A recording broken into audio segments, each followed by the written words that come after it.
તો મિત્રો જો આ મંદિરમાંથી બહાર નીકળું છું, તમે જુઓ તો ખરા. તો મિત્રો આજે જુઓ વરસાદ આપણો આ 4-5 દિવસમાં સારો વરસાદ થયો છે.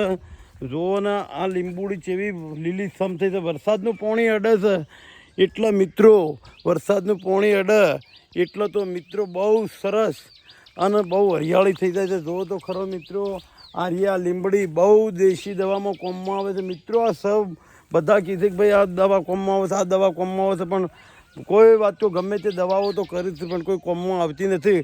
પણ આ મીઠી લીંબડી રહી એ બહુ કોમમાં આવે છે, તમને ખબર, બહુ ઉપયોગી છે. અને મિત્રો આ શું છે, આ લવિંગનું ઝાડ છે મિત્રો. એટલે લવિંગનું ઝાડ વાવ્યું છે અને ચંદન પોરસ વાવ્યું હતું મિત્રો. જુઓ આ ચંદનનું ઝાડ કેવું સરસ છે. પછી મિત્રો આ ભીંડાને ખાલે આ ભીંડા રહ્યા એમનું બિયારણ કેટલું મસ્ત છે. આ બિયારણ રહ્યું એવું વાંચું, આવું બિયારણ જો બીજેથી મળી જુઓ તો સારું. પણ મિત્રો કોઈ દાડો સારું બિયારણ આવી જાય છે તો મસ્ત વાંચું બિયારણ મિત્રો થાય છે.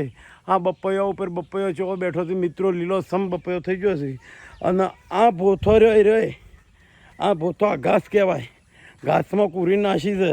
અને તમે ઘાસ વાતો આ 3 દિવસ થયા છે અને ફરવા નાખી દીધા, જોઈ લો મિત્રો, નાખ્યા છે ને. એટલે મિત્રો એવી વાત છે કે મિત્રો જુઓ આ લીમડા બીમડા જેવું કેટલું હરિયાળું થયું. તમે ખાલી સીન તો જુઓ મિત્રો, આ સીન જુઓ એટલે તમે ખુશ થઈ જાઓ. તો મિત્રો 4-5 જણાને મારે આજે ઉમતા જવું છે. ઉમતા જઉં છું મારા ગુરુ મહારાજ નિર્ભય સાગર મહારાજજીના દર્શન કરવા જઉં છું. તો મિત્રો તમે મારો વિડીયો જરૂરથી 5 જણાને શેર કર્યાવાના રતાના મિત્રો. આ બપૈયો બે તો બપૈયો પાકી જશે મિત્રો, જુઓ એ પાકી જશે, બે તો પાકી જશે મિત્રો. અમે તો બધા આવા કંકોળો હોક્ષી મિત્રો. આ કંકોળો મિત્રો બધા હોક્ષી. આ કંકોળી છે, કંકોળીના વેલો છે. પણ મિત્રો આ રહી જુઓ, આ કંકોળીનો વેલો છે. આ કંકોળો બેસી એટલે અમે તો કંકોળોના વેલા કોઈ રવા નહીં દે, બધા તોડી નાખશી ઘેર ફરીને મિત્રો. એટલે તમે મારો વિડીયો જરૂરથી શેર કરજો. અને આ ભીંડા વાંચો સવારમાં જો કાચા ભીંડા ખો તો મિત્રો કોઈ દવાખાને કે કોઈ દવાની જરૂર નહીં, તમારું બધું જ દવા તો દુઃખ મટી જાય. હું ભીંડો ખાવા માટે જ લીધો છે. તો ઉઠી ભીંડો ખા મિત્રો, હજી બધો ખાઈ જોઈએ. એટલે મિત્રો તો આ ભીંડો ને બહુ સરસ પાછું દવામાં સવારમાં તમે ખો તો તમે બહુ દવામાં બહુ કમમાં આવે મિત્રો.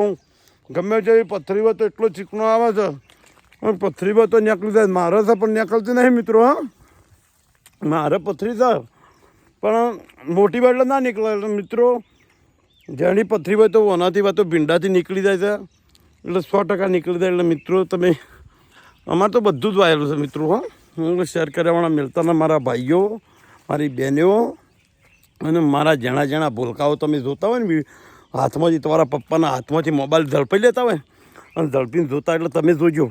તમારા પપ્પા કદાચ ના જોવું તો કોઈ નહીં, પણ તમે તો જોજો મિત્રો. હા.